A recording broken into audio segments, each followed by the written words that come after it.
Hello everyone, I am Anantaraju, Assistant Professor of Commerce, Government First Grade College for Women, Pavagada. Dear viewers, welcome to all of you to this LMS portal of DCE. This is the 16th session of Banking and Insurance subject of BBM course of Tumkur University.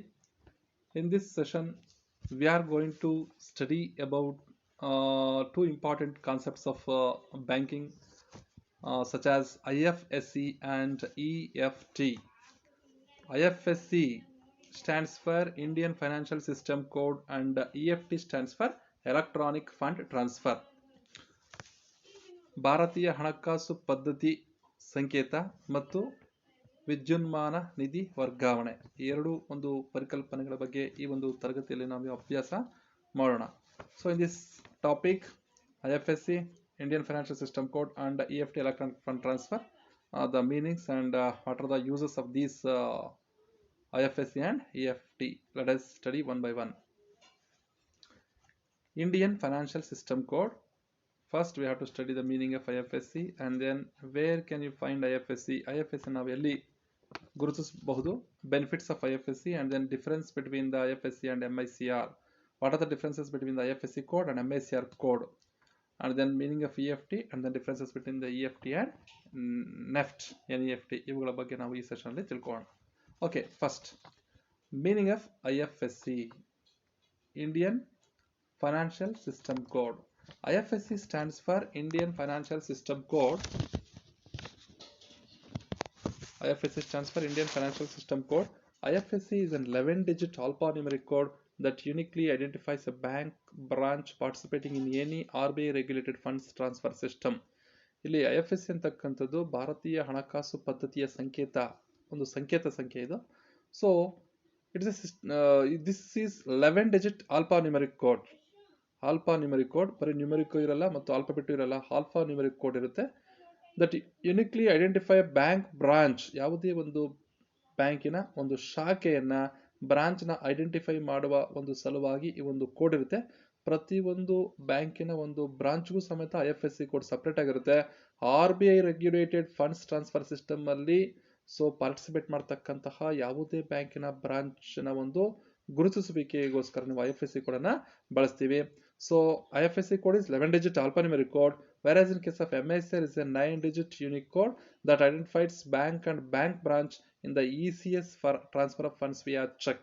ಇಲ್ಲಿ ECS ಒಂದು ಹಣದ ಒಂದು ನಿಧಿಗಳ ವರ್ಗಾವಣೆ ಪ್ರಕ್ರಿಯೆಯಲ್ಲಿರ್ತಕ್ಕಂತಹ ಒಂದು bank ಮತ್ತು ಆ branch ಅನ್ನು ಐಡೆಂಟಿಫೈ ಮಾಡೋದು MCR ಕೋಡ್ ಅನ್ನು ಬಳಸಿದ್ರೆ, ಸೊ IFSC ಕೋಡ್ ಅನ್ನ so 11-digit bank branch RBI fund transfer ಮಾಡ್ತಕ್ಕಂತಹ ಒಂದು ಪ್ರಕ್ರಿಯೆಯಲ್ಲಿ ಪಾಲ್ಗೊಳ್ತಕ್ಕಂತಹ ಒಂದು ಬ್ಯಾಂಕ್ ಬ್ರಾಂಚ್ ನ ಐಡೆಂಟಿಫೈ ಮಾಡಲು IFSC ಕೋಡ್ ಅನ್ನು ಬಳಸ್ತಾರೆ.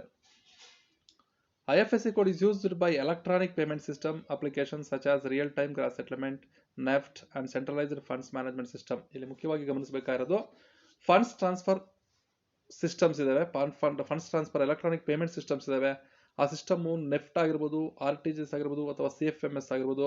ಸೊ ಇವುಗಳನ್ನು ನಾವು ಫೆಸಿಲಿಟಿಯನ್ನ ಪಡಿಬೇಕು ಅಥವಾ ಟ್ರಾನ್ಸ್ಫರ್ ಮಾಡಬೇಕಂದ್ರೆ IFSC code is very very important. ಯಾವುದೇ ಒಂದು ಬ್ಯಾಂಕ್ನ IFSC ಕೋಡ್ ಅನ್ನ ನಾವು ಎಂಟ್ರಿ ಮಾಡದೆ ನಾವು RTGS ಅಥವಾ ನೆಫ್ಟ್ ಒಂದು ಸಹಾಯದಿಂದ ಹಣದ ವರ್ಗಾವಣೆ ಮಾಡೋದಕ್ಕೆ ಆಗೋದಿಲ್ಲ ಅಂತಾನೆ ಹೇಳ್ಬೋದು. So this the meaning of IFSC and then this code is mandatory for fund transfers from one bank account to another. ಯಾವುದೇ ಒಂದು ಖಾತೆಯಿಂದ ಇನ್ನೊಂದು ಖಾತೆಗೆ ನಾವು ಹಣದ ವರ್ಗಾವಣೆ ಮಾಡಬೇಕು ಅಂತಂದ್ರೆ ಇದು ಕಂಪಲ್ಸರಿಯಾಗಿ IFSC ಕೋಡ್ ಇರಲೇಬೇಕಾಗುತ್ತೆ. Indian financial system code. Every bank branch will have a unique code and no two branches even of the same bank will ever be the same. ಯಾವುದೇ ಒಂದೇ ಬ್ಯಾಂಕಿನ ಎರಡು ಶಾಖೆಗಳು ಸಮೇತ ಒಂದೇ ತರಹದ IFSC ಕೋಡ್ ಇರೋದಿಲ್ಲ. ಒಂದು ಬ್ಯಾಂಕಿನ ಎರಡು ಬೇರೆ ಬೇರೆ ಶಾಖೆಗಳಲ್ಲೂ ಸಮೇತ ಬೇರೆ ಬೇರೆ ರೀತಿಯ IFSC ಕೋಡ್ ಇರುತ್ತೆ. ಒಂದೇ ಬ್ಯಾಂಕಿನ ಎರಡು ಶಾಖೆಗಳಿಗೂ ಬೇರೆ ಬೇರೆ ರೀತಿಯಾಗಿರ್ತಕ್ಕಂಥ IFSC ಕೋಡ್ ಇರ್ತವೆ. This code is a combination of alphabets and numbers. ಇಲ್ಲಿ ಕೆಲವು ಆಲ್ಫಾಬೆಟ್ಸ್ ಇರ್ತಾವಲ್ಲ, ABCD ಈ ತರದ ಆಲ್ಫಾಬೆಟ್ಸ್ ಮತ್ತೆ ನಂಬರ್ಸ್, ಸೊ ಒಂದು ಸಂಖ್ಯೆಗಳು, ಇವೆರಡರ ಒಂದು ಕಾಂಬಿನೇಷನ್ ಇಂದ IFSC ಕೋಡ್ ರಚಿಸಲ್ಪಟ್ಟಿರುತ್ತದೆ. And is provided to bank branches by RBI. IFSC code is provided by whom? RBI, Reserve Bank of India provides the IFSC code to the every branch of a bank. ಪ್ರತಿಯೊಂದು ಬ್ಯಾಂಕಿನ ಬ್ರಾಂಚ್ಗೂ ಇದು ಕೊಡುತ್ತೆ. The first 4 alphabetic characters represent the bank. So IFSC code 11 digit ಅಂತ ಇದೆ ಅಂತ ನಾವು ತಿಳ್ಕೊಂಡಿದ್ದೀವಿ. ಈ 11 ಡಿಜಿಟ್ಸ್ ಅಲ್ಲಿ first 4 alphabetic characters represent the bank. ಬ್ಯಾಂಕಿನನ್ನು ಗುರುತಿಸಲು ಮೊದಲ 4 ಅಕ್ಷರಗಳು ಬ್ಯಾಂಕ್ನ ಹೆಸರನ್ನು ಗುರುತಿಸಲು ಸಹಾಯ ಆಗ್ತವೆ. The fifth character is 0. So 5ನೇ ಒಂದು ಸಂಖ್ಯೆ 0 ಆಗಿದೆ. ಯಾಕಪ್ಪ ಅಂದರೆ it will be kept reserve for future use. ಒಂದು ಭವಿಷ್ಯತ್ತೇನಾದ್ರೂ ಬಳಕೆಗೋಸ್ಕರ 0 ಆಗಿ ಅದನ್ನ ಹಾಗೆ ರಿಸರ್ವ್ ಆಗಿ ಇಟ್ಟಿದ್ದಾರೆ. And the last 6 characters generally are numeric but may be alphabetic as well. But ಕೊನೆಯ 6 ಅವು ಸಾಮಾನ್ಯವಾಗಿ ನ್ಯೂಮೆರಿಕ್ ಆಗಿರುತ್ತವೆ, ಕೆಲವು ಸಂದರ್ಭಗಳಲ್ಲಿ ಆಲ್ಫಾಬೆಟಿಕ್ ಆಗೂ ಇರಬಹುದು. This is the meaning of IFSC. And what are the benefits of IFSC? IFSC ಇಂದ ಏನೇನು ಅನುಕೂಲಗಳಿದ್ದಾವೆ? It make financial transactions smoother. So it makes financial transactions smoother ಅಂತಾನೆ ಹೇಳ್ಬೋದು. IFSC code, without the IFSC code we cannot transfer the funds from one account to another account through RTGS or NEFT. ಈಗ NEFT ಅಥವಾ RTGS ನ ಮೂಲಕ ನಾವು ಹಣವನ್ನ IFSC code ಸಹಾಯ ಇಲ್ಲದೆ ನಾವು ಟ್ರಾನ್ಸ್ಫರ್ ಮಾಡೋದಕ್ಕೆ ಆಗೋದಿಲ್ಲ ಅಂತಾನೆ ಹೇಳ್ಬೋದು. And then it speeds up funds transferring process. ಇಲ್ಲಿ ಒಂದು ಹಣದ ಒಂದು ವರ್ಗಾವಣೆ ಅಥವಾ ನಿಧಿ ವರ್ಗಾವಣೆಯ ಪ್ರಕ್ರಿಯೆಯನ್ನು ತುಂಬಾ ವೇಗಯುತ ಪಡಿಸುತ್ತೆ.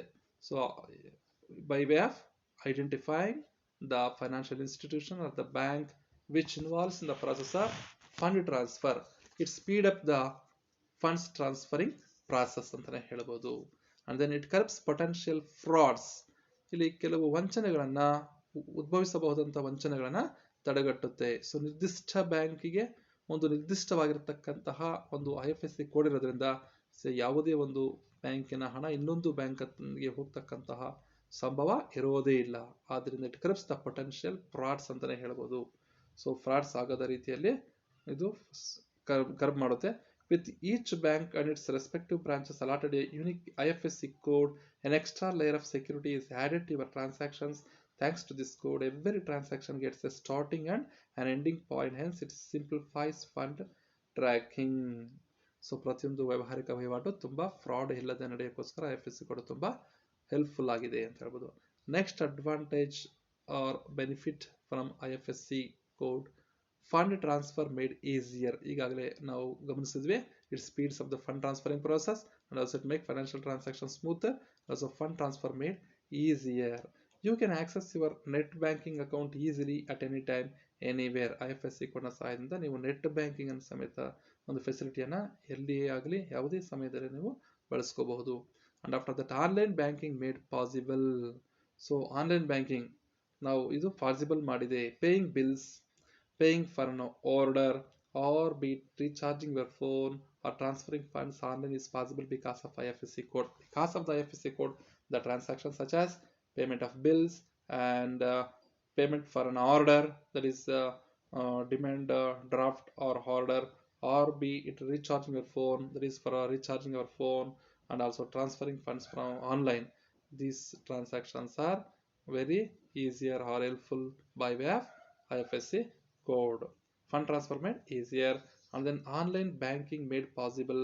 ಇವನ್ನ ಈಗ ಸ್ಟಡಿ ಮಾಡಿದ್ವಿ. ಪೇಯಿಂಗ್ ಬಿಲ್ಸು ಮತ್ತೆ ಕೆಲವು ಟ್ರಾನ್ಸ್ಫರಿಂಗ್ ಫಂಡ್ಸ್ಗೆಲ್ಲ IFSC ಕೊಡಬೇಕಾಗುತ್ತೆ. Next one is the funds transfer controlling authority. ಯಾವುದು ಅನ್ನೋದನ್ನ fund transfer made easier, online banking made possible. Okay, these are the benefits of IFSC. And then IFSC code versus MICR code. ಹಾಗಾದ್ರೆ IFSC code ಮತ್ತು MICR code ಮಧ್ಯೆ ಇರತಕ್ಕಂತಹ ವ್ಯತ್ಯಾಸವನ್ನ ನಾವು ಗಮನಿಸೋಣ. IFSC code facilitates fund transfer, MICR code facilitate cheque processing. ನೋಡಿ, ಇಲ್ಲಿ ನಿಧಿಗಳ ವರ್ಗಾವಣೆಗೆ ಅನುಕೂಲ ಮಾಡಿಕೊಡ್ತಕ್ಕಂಥದ್ದು IFSC ಕೋಡು, ಆದರೆ ಚೆಕ್ಗಳ ಪ್ರಾಸೆಸಿಂಗ್, ಚೆಕ್ ಪ್ರಕ್ರಿಯೆಗೆ MICR ಕೋಡು ಯೂಸ್ ಆಗುತ್ತೆ. Magnetic ink character recognition. So ಇಲ್ಲಿ ಕಾಂತೀಯ ಶಾಯಿ ಒಂದು ಅಕ್ಷರಗಳ ರೆಕಗ್ನಿಷನ್, ಗುರುತಿಸುವಿಕೆ ಅಂತ ಕರಿತೀವಿ.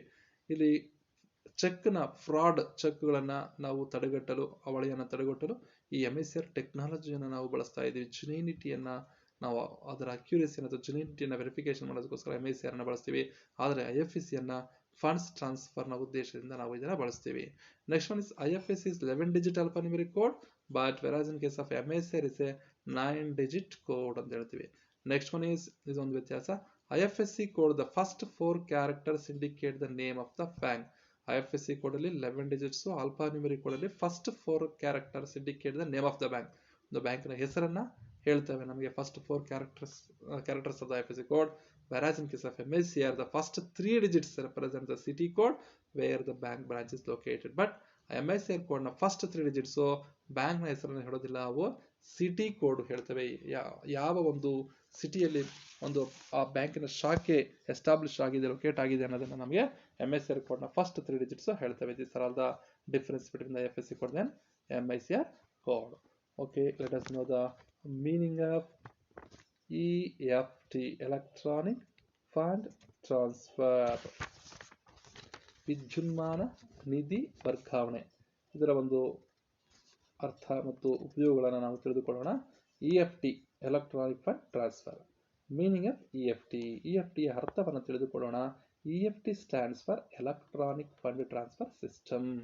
ವಿದ್ಯುನ್ಮಾನ ನಿಧಿ ವರ್ಗಾವಣಾ ವ್ಯವಸ್ಥೆ ಇದು. It is the electronic transfer of money from one bank account to another. ಒಂದು ಬ್ಯಾಂಕಿನ ಖಾತೆಯಿಂದ ಇನ್ನೊಂದು ಬ್ಯಾಂಕಿನ ಖಾತೆಗೆ ಹಣ ವರ್ಗಾವಣೆ ಮಾಡ್ತಕ್ಕಂಥ ಸಂದರ್ಭದಲ್ಲಿ, ನಿಧಿ ವರ್ಗಾವಣೆ ಮಾಡ್ತಕ್ಕಂಥ ಒಂದು ವಿದ್ಯುನ್ಮಾನ ಒಂದು ರೀತಿಯಲ್ಲಿ ಹಣದ ವರ್ಗಾವಣೆ, ನಿಧಿ ವರ್ಗಾವಣೆ ಮಾಡ್ತಕ್ಕಂಥ ಒಂದು ತಂತ್ರಜ್ಞಾನ. Either within a single financial institution or across multiple institution.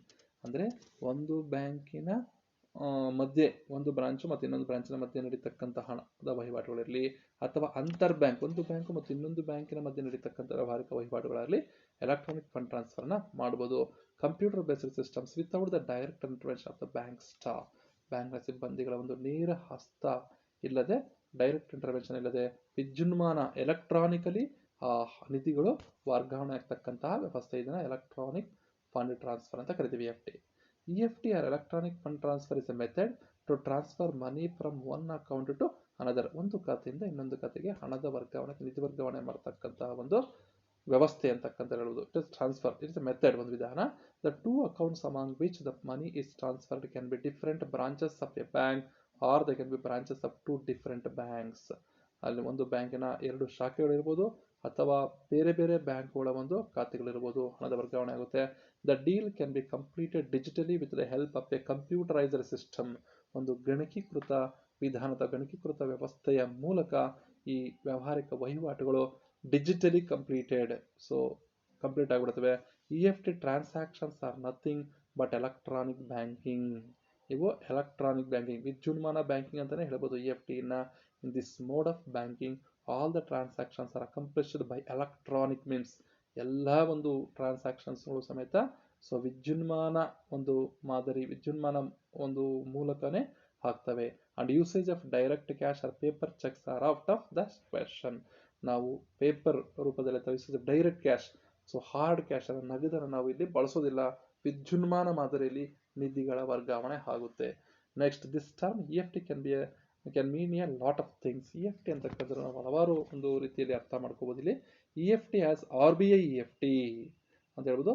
RBI EFT in India, that means EFT as RBI EFT in India stands for a system that was introduced by Reserve Bank of India and provides the same facility as NEFT, but it is limited to few centers in India. ಇದನ್ನು ಮುಖ್ಯವಾಗಿ ಗಮನಿಸಬೇಕು. ಇಲ್ಲಿ EFT ಅಂತಕ್ಕಂಥದ್ದು ನಾವು RBI EFT ಆಗಿ ಅರ್ಥ ಮಾಡ್ಕೊಂತಹ ಸಂದರ್ಭದಲ್ಲಿ, this is provided by the RBI. It provides the same facility as NEFT. National electronic fund transfer ಇದೆಯಲ್ಲ, ನೆಫ್ಟ್, ಆ ಒಂದು ನೆಫ್ಟ್ ಒಂದು ವ್ಯವಸ್ಥೆ ಏನು ನಮಗೆ ಫೆಸಿಲಿಟಿ ಕೊಡುತ್ತೋ ಅದೇ ಫೆಸಿಲಿಟಿನ EFT ಕೊಡುತ್ತೆ. So RBI EFT it is limited to few centres in India. ಕೇವಲ ಮೊದಲು ಇದು ಸ್ಟಾರ್ಟ್ ಆದಾಗ 15 ಸಿಟಿಗಳಿಗೆ ಮಾತ್ರ ಇದರ ವ್ಯವಸ್ಥೆಯ ಒಂದು ಸೌಕರ್ಯ ಇತ್ತು. The main difference between dum is that RBI EFT is confined to 15 centers in India. NEFT is applicable to nation wide. ಇದು ಇಡೀ ಒಂದು ದೇಶದಾದ್ಯಂತ ಇದು ಸೌಕರ್ಯವನ್ನು ಒದಗಿಸ್ಕೊಡ್ತಾ ಇದೆ ನೆಫ್ಟ್ ಸಿಸ್ಟಮು. ಬಟ್ ಇದು EFT ಅಂತಕ್ಕಂಥದ್ದು ಕೇವಲ 15 ಒಂದು ಪಟ್ಟಣಗಳಲ್ಲಿ ಮಾತ್ರ EFT ಫೆಸಿಲಿಟಿ ಇದೆ ಅಂತಾನೆ ಅರ್ಥ ಮಾಡ್ಕೋಬಹುದು. ವೆರಾಸ್ ನೆಫ್ಟ್ ಇಸ್ ಸೆಂಟ್ರಲೈಸ್ಡ್, ಇದು ಕೇಂದ್ರೀಕೃತವಾಗಿರ್ತಕ್ಕಂಥ. Thus NEFT system can be regard as an improvement over the existing EFT systems. So ಪ್ರಪ್ರಥಮವಾಗಿ ಮೊದಲು EFT ಅನ್ನು 15 ಸಿಟಿಗಳ ವ್ಯಾಪ್ತಿಯಲ್ಲಿ ಮಾತ್ರ ಸ್ಟಾರ್ಟ್ ಮಾಡಲಾಯಿತು. ಆಮೇಲೆ EFT ಫೆಸಿಲಿಟಿಯನ್ನು ಇಡೀ ದೇಶದಾದ್ಯಂತ ಯಾವಾಗ ಒಂದು ಮೇಲ್ಸ್ತರಕ್ಕೆ ತಗೊಂಡ್ಬಂದ್ರು ಅದನ್ನ ನೆಫ್ಟ್ ಅಂತ ಕರೆದ್ರು, national electronic fund transfer. So ಇಲ್ಲಿ ನೆಫ್ಟ್ ಅಂತಕ್ಕಂಥದ್ದು EFT ಒಂದು ರೂಪಾಂತರ ಅಂತಾನೆ ಕರಿತೀವಿ. ಆದರೆ EFT is confined to only 15 cities, but NEFT is applicable to so whole country system for by. However, both these systems work on net settlement methods. ಇವು net settlement method ಇವು ಕಾರ್ಯವನ್ನ ನಿರ್ವಹಿಸ್ತವೆ ಅಂತ ಹೇಳ್ಬೋದು. ನೆಕ್ಸ್ಟ್ ಇನ್ನೊಂದು ವಿಧದಲ್ಲಿ ನಾವು EFT ಯಾವ ತರ ಅರ್ಥ ಮಾಡ್ಕೋಬಹುದು. EFT may also be used as an umbrella term that covers all the electronic system. ಕೇವಲ EFT ಅನ್ನ RBI EFT ಅಂತ ಅರ್ಥ ಮಾಡ್ಕೋಬಹುದು, ಅಥವಾ EFT ಅನ್ನ ಒಂದು ಅಂಬ್ರೆಲಾ ಟರ್ಮ್ ಅಂತ ನಾವು ಅರ್ಥ ಮಾಡ್ಕೋಬಹುದು. ಅಂದ್ರೆ ಏನಪ್ಪಾ ಅಂದ್ರೆ EFT ಅಂತಕ್ಕಂಥದ್ದು it may also be used as an umbrella term that covers all the electronic systems in which the funds are transfer from one bank account to other the other bank account without any transfer of actual paper money. EFT ಅಂತಕ್ಕಂಥದ್ದು ಒಂದು umbrella term ಆಗಿ ತುಂಬಾ broader view ಆಗಿ ನಾವು consider ಮಾಡೋದಾದ್ರೆ EFT ಅನ್ನ ಇಡೀ ಎಲ್ಲ ವ್ಯವಸ್ಥೆಗಳನ್ನ EFT ಒಳಗಡೆ ನಾವು ಅರ್ಥ ಮಾಡ್ಬೋದು. ಅಂದ್ರೆ ವಿದ್ಯುನ್ಮಾನ ವ್ಯವಸ್ಥೆಯನ್ನು ಬಳಸ್ತಕ್ಕಂತಹ ಎಲ್ಲ ನಿಧಿ ವರ್ಗಾವಣೆ ವ್ಯವಸ್ಥೆಗಳು EFT ಡಿಯಲ್ಲೇ ಬರ್ತವೆ. ಮೊದಲನೇದು RBI EFT, ಅದು ಕೇವಲ 15 ಪಟ್ಟಣಗಳಿಗೆ ಇರ್ತಕ್ಕಂಥದ್ದು, ಅಥವಾ ನೆಫ್ಟ್ ಅಂತಂದ್ರೆ ಇಡೀ ದೇಶಕ್ಕೆ ಅನ್ವಯ ಆಗ್ತಕ್ಕಂಥದ್ದು. ಆದ್ರೆ EFT ಅಂತಕ್ಕಂಥ ಒಟ್ಟಾರೆಯಾಗಿ ಅಂಬ್ರೆಲಾ ಟರ್ಮ್ ಆಗಿ ನಾವು ಉಪಯೋಗ ಅರ್ಥ ಮಾಡಿಕೊಂಡಿದ್ದೆ. ಅದರಲ್ಲಿ this includes A lot of services like paying of bills online shopping, mobile banking and many more ಎಲ್ಲ ತನ್ನ ಒಡಲಲ್ಲಿ ಇಟ್ಕೊಳ್ಳುತ್ತೆ ಅಂಬ್ರೆಲಾ ಟರ್ಮ್ ಇದು EFT ಅಂತಕ್ಕಂಥದ್ದು. ಅದೇ ತರನು ನಾವು ಈ ರೂಪದಲ್ಲೂ ನಾವು ಅರ್ಥ ಮಾಡ್ಕೋಬಹುದು. The different types of EFT payments R listed below. If we consider EFT as an umbrella term for all the methods of electronic fund transfer, then the NEFT also comes under the EFT. RTGS also comes under the EFT. So then NEFT will fall in the category of EFT. If we consider the difference from viewpoint of India, so then both are mainly related to two different payment methods by Reserve Bank of India. So ಇಲ್ಲಿ ಯಾವ EFT ಒಳಗಡೆ ಬರ್ತದೆ, direct deposits ಬರ್ತವೆ. So ಇಲ್ಲಿ ATMs ಬರ್ತವೆ, debit and credit cards ಬರ್ತವೆ, electronic cheques ಬರ್ತವೆ, pay by phone systems ಬರ್ತವೆ, ಪರ್ಸನಲ್ ಕಂಪ್ಯೂಟರ್ಸ್ ಬ್ಯಾಂಕಿಂಗ್, ಎಲ್ಲ ಒಂದು ನಿಧಿಗಳ ವರ್ಗಾವಣೆ ಎಲ್ಲ ವ್ಯವಸ್ಥೆಗಳು EFT ಅಲ್ಲಿ ಬರ್ತವೆ ಅಂತ ಹೇಳ್ಬೋದು. Next, main differences between the EFT and NEFT. So EFT ಮತ್ತು ನೆಫ್ಟ್ಗೆ, so electronic fund transfer and also the national electronic fund transfer ಇದೆಯಲ್ಲ, ಸೊ ಇವುಗಳ ಮಧ್ಯೆ ಇರತಕ್ಕಂತಹ ವ್ಯತ್ಯಾಸವನ್ನು ನಾವು ಗಮನಿಸೋಣ.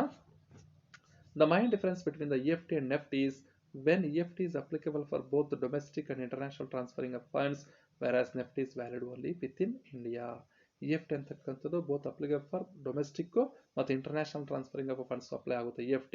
ಸೊ ಇಂಟರ್ನ್ಯಾಷನಲ್ ಲೆವೆಲ್ಗೂ ಬರುತ್ತೆ. ಆದರೆ ನೆಫ್ಟ್ ಅಂತಕ್ಕಂಥದ್ದು only with in India, national electronic fund transfer ಅಂತ ಕರಿತೀವಿ. Next difference is most kinds of fund transfers are possible with EFT, but NEFT is mostly a deposit from the remitter account to the recipient account. ಇದು EFT ಫೆಸಿಲಿಟಿಗಳು ಸಾಕಷ್ಟು ಈಗಾಗಲೇ ನಾವು ಗಮನಿಸಿದಾಗಲೇ direct deposits ಆಗಿರೋದು, ATMs ಆಗಿರೋದು, ಡೆಬಿಟ್ ಕಾರ್ಡು, ಕ್ರೆಡಿಟ್ ಎಲ್ಲನೂ ಇದರ ಅಡಿಯಲ್ಲಿ ಬರ್ತವೆ. ಆದರೆ NEFT it is used only for the deposit from the remitter account to the recipient account. ಇಲ್ಲಿ ರೆಮಿಟರ್ ಯಾರು ವರ್ಗಾವಣೆ ಮಾಡ್ತಕ್ಕಂಥ ವ್ಯಕ್ತಿಯ ಖಾತೆಯಿಂದ ಸೊ ಫಲಾನುಭವಿ ಖಾತೆಗೆ ಹಣದ ವರ್ಗಾವಣೆಗೆ ನೆಫ್ಟ್ ಅನ್ನ ಬಳಸ್ತೀವಿ. EFT ನ pay by phone systems, electronic cheques ಎಲ್ಲದಕ್ಕೂ ಬಳಸ್ತಕ್ಕಂಥ ವ್ಯವಸ್ಥೆ ಅಂತ ಅರ್ಥ ಮಾಡ್ಕೋಬಹುದು. So next one is direct deposits are the most used facility of EFT, that is most useful to provide salaries to the employees of a company or institution. EFT ಅಂತ direct deposit ಮಾಡ್ತೀವಿ. So ಒಂದು ಕಂಪನಿಯ so ಸಿಬ್ಬಂದಿಗಳ ವೇತನವನ್ನು direct ಆಗಿ EFT ಮೂಲಕ, electronic fund transfer ಮೂಲಕ ನಾವು ಸೊ ಕ್ರೆಡಿಟ್ ಅನ್ನ ಮಾಡಬಹುದು. ಅದು EFT ಡೈರೆಕ್ಟ್ ಡೆಪಾಸಿಟ್ಸ್ ಅಂತಾನೆ ಕರಿತೀವಿ. Next one is most EFT transactions R free of cost, but some ATM transactions may require a small fees to accomplish the transactions. NEFT transactions may need to be pay a small fee. ಅಂದರೆ ಕೆಲವು ಬಹಳಷ್ಟು EFT transactions free of cost ಸಿಗ್ತವೆ, ಆದರೆ NEFT transactions we have to pay charges to them. So we have to pay fees to the NEFT transactions. NEFT transactions may need to pay a small fee when transactions is between the branches of different banks. Okay, these are all the concepts of NEFT and EFT and then NEFT. Okay, next NEFT ಮತ್ತು RTGS ಬಗ್ಗೆ ಮುಂದಿನ ಒಂದು concept, ಮುಂದಿನ ಒಂದು session ಅಲ್ಲಿ ತಿಳ್ಕೊಳ್ಳೋಣ. So with this we successfully completed today's session. Okay, let us meet in the next session with new concept. Until then, have a nice day.